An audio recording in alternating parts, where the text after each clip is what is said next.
मुस्तरद नहीं हुआ। सियासी शख्सियत को निगरान वज़ीर आज़म बनाने की तजवीज़ ज़ेर गौर है। अगर फैसला हो गया तो इस्तादार भी हो सकते हैं। राना सनाउल्लाह ने इंदिया दे दिया। कहा कि निगरान वज़ीर आज़म के लिए अच्छी साख और इत्तफाक़ राय होना ज़रूरी है। नवाज शरीफ जल्द वापस आएंगे, हिफाजती जमानत लेकर अदालतों में पेश होंगे और बरी होंगे। एक नाम आया और वो मुस्तरद हो गया। इसहाक डार साहब का नाम किसी ने पेश नहीं किया, ना तो PMLN ने ये बात की, ना PMLN के किसी लीडर ने जो है वो बात की।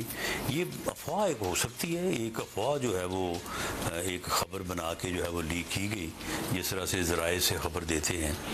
तो उसके बाद उसकी मुस्लिम लीग नून ने भी तरदीद की।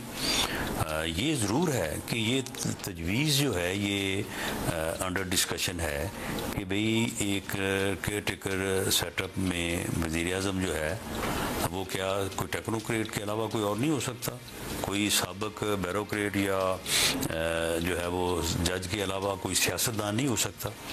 लेकिन इसके ऊपर कोई कंसेंसस या कोई फ़ैसला नहीं हुआ।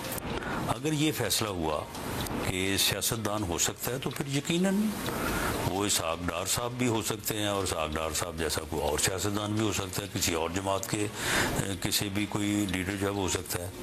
और अगर इसके ऊपर कंसेंसस नहीं होता तो फिर जो है वो यकीनन कोई साबिक बैरोक्रेट हो सकता है।